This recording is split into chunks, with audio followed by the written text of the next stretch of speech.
which occurs when an earpiece is worn too close to a microphone. With regard to a speaking list, the committee clerk and I will do our best to maintain a consolidated order of speaking for all members. Now, pursuant to Standing Order 1082, the committee proceeds to hear from officials on a briefing on the situation in Israel and Gaza. I'd like to welcome our distinguished witnesses.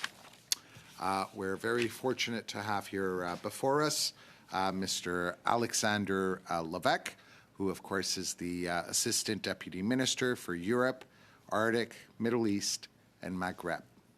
We also have Mr. Louis Martin Omey, the Director General and Deputy Legal Advisor for Public International Law Bureau. Lastly, we have Mr. Sébastien Beaulieu, the Director General and Chief Security Officer, and he is with the Security and Emergency Management Office. So, as I understand, there's one opening remarks. Is that correct? Okay. So you have 5 minutes for your opening remarks, Mr. Levesque. Thank you for being here. And we will now give you the floor and run the clock. Thank you. Thank you very much, Mr. Chair. Members of the committee, thank you again for the invitation to brief the committee today on events in Israel, the Gaza Strip, and the West Bank. The situation has evolved substantially since my last appearance in December. My remarks today will focus on how the conflict is evolving and on Canada's response. Before I begin, I would like to briefly address the motion adopted by this committee on February 12, 2024, regarding the production of papers on Canada's military exports permits to Israel. The Department provided a package on March 13th, last week, in response to this motion. We look forward to working with you to ensure the smooth delivery of documents to support the committee in its study. For Canada, it remains clear that a sustainable ceasefire is necessary to finding a path towards securing lasting peace for Israelis and Palestinians. Of course, such a ceasefire cannot be one-sided. Hamas must lay down its arms and release all hostages. There is growing international consensus around the urgent need for an immediate humanitarian ceasefire. Canada continues to monitor negotiations led by the U.S., Egypt, and Qatar towards this end.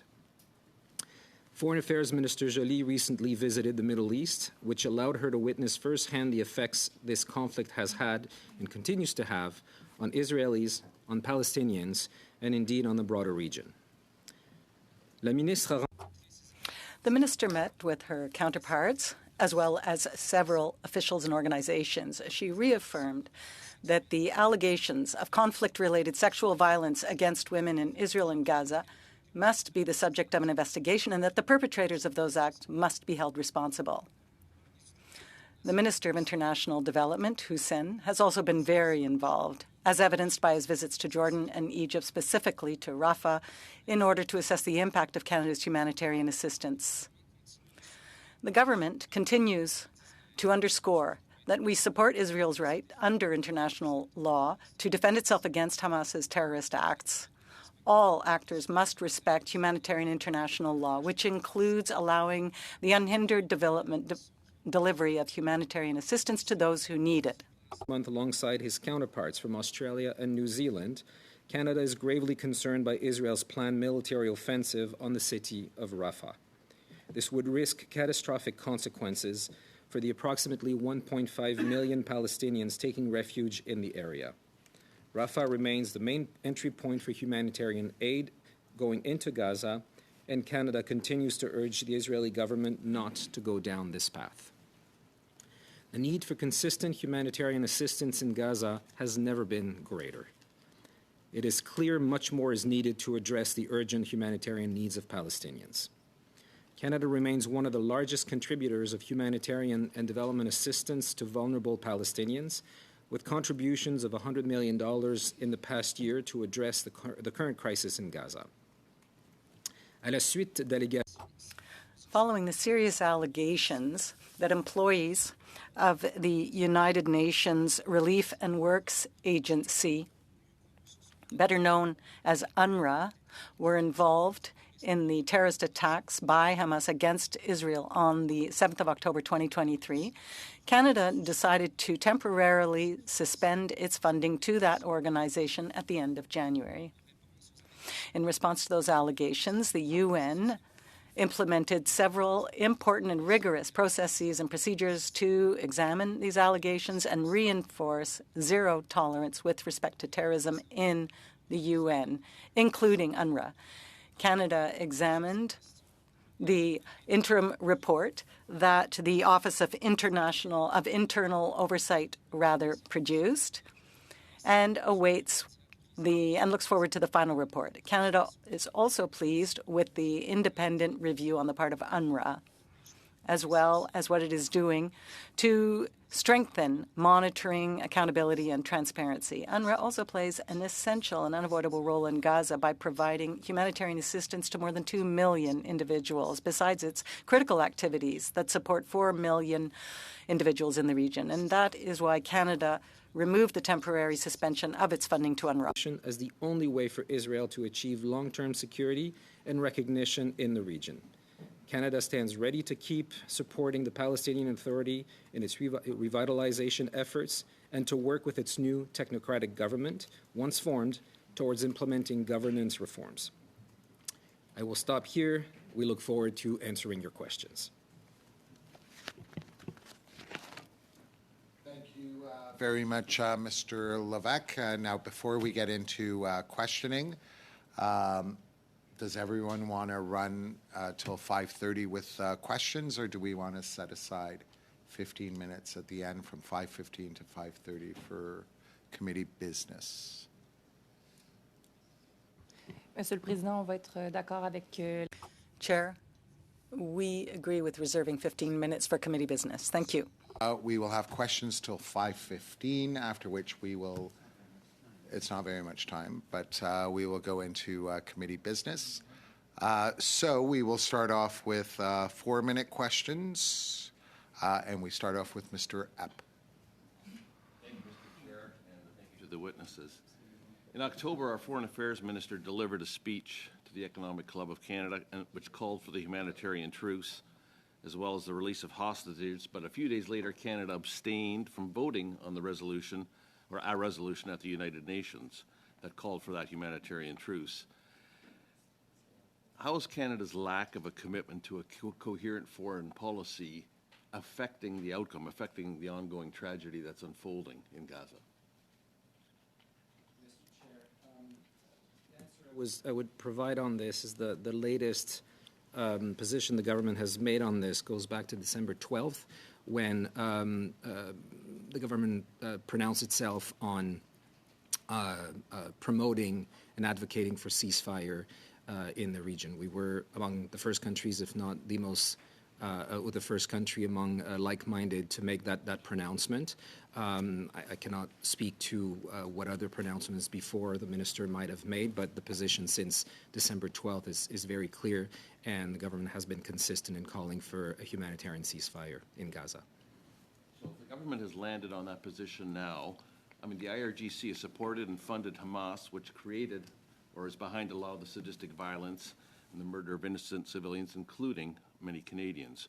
So why has Canada not nailed then and identified the IRGC as a terrorist entity because of, the additional evidence now playing out in Gaza? Well, thank you. The number of tools at the government's disposal to put pressure on Iran and to make Iran accountable for its actions in the region is obviously very wide. The state of Iran is already listed as a state sponsor of terrorism. As for decisions that could be made in the future regarding to the IRGC, again, this is a decision the government will make. I'm here to explain what the government hasn't done yet. You stated that they are looking for a way to list the IRGC in a responsible manner. But is not listing them not irresponsible? Sorry for using so many double negatives, but I mean, he's saying he wants a responsible way to list them. Why is that not happening? It's a policy decision, Mr. Chair. I couldn't speak for the Prime Minister on this. What we are there to do is provide options. We do provide these options to the government and for them to make policy decisions. Allowing them to continue to exist, your colleagues from finance have identified that up to $100 billion of Iranian funds are being snow-washed here in Canada through money laundering schemes, which is funding terrorism. So would that not be enough? Is there not enough evidence to pursue that path? I mean, a lot of sanctions are in place to help put pressure on Iran. You would be familiar with those. We have, I forget the exact number, but hundreds of IRGC officials listed already, and our sanctions regime is designed precisely to address what you're referring to. So how does UNRWA fit in then, when they are basically part or members of UNRWA? Have been identified as part of the Hamas terrorists. So how does UNRWA fit in with the IRGC? UNRWA is a UN organization guided by UN rules. It employs 33,000 people, 13,000 in Gaza alone. And the allegations that were made were on initially 11 or 12 individuals. What we saw immediately was UNRWA take measures to suspend these individuals.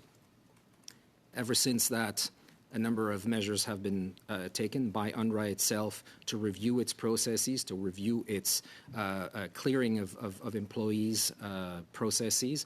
The UN headquarters, led by the Secretary General, have put measures in place. We've been briefed on an interim report that the Office of Control of the UN has written. So what we can see is that immediate measures were taken. The bad apples, if you will, the negative elements were fired, and this is to allow the organization that is absolutely essential to humanitarian assistance in Gaza to continue to operate. There has been enough Thank evidence. you, Mr. Epp. We're at 4:40. My apologies. We next go to Mr. Zuberi. 4 minutes, Mr. Zuberi. I'd like to thank the witnesses for being here, Mr. Levesque and your team. I would like to touch upon the minister's recent trip to Israel, the West Bank, and the region. And I took note of a number of tweets and social media posts, some accomplishments of the minister's trip. They included two announcements. One, both related to protecting the rights of women from sexual and gender-based violence. And the first tweet that I saw said that Canada is giving $1 million to support the victims of sexual-based violence on October 7. And another tweet said, and that tweet was very clear who were the aggressors, Hamas. And in a second tweet I read, it said that Canada is giving $1 million to support Palestinian women who are the victims of sexual and gender-based violence. But I was unclear about who is actually the alleged party for committing these crimes, and where are the monies going in each of the two $1 million tranches. Mr. Chair, I can address this. I had the pleasure of accompanying Minister Joly on her trip to the Middle East, was part of those meetings. And I can say this was actually addressed quite at length in a roundtable with women's rights advocates, particularly experts on sexual and gender-based violence, with the First Lady of Israel, and then the follow-on conversation with President Herzog of Israel. First of all, on your first question, allegations have been made. You're right about the atrocities committed on October 7, clearly by Hamas. There's a lot of evidence that points towards the sexual crimes that were committed, and so the $1 million that has been set aside to help Israeli women, survivors, and just the support for recovery counseling, etc., is clearly identified. There have also been allegations made of sexual and or gender-based violence towards Palestinian women, not with as direct an attribution. But the position of the minister on this is that when a woman comes forward and makes such allegations, we should believe the woman first and foremost, and investigate, always investigate. So- So the money, the second announcement that was made was to be in support of these women, but of course,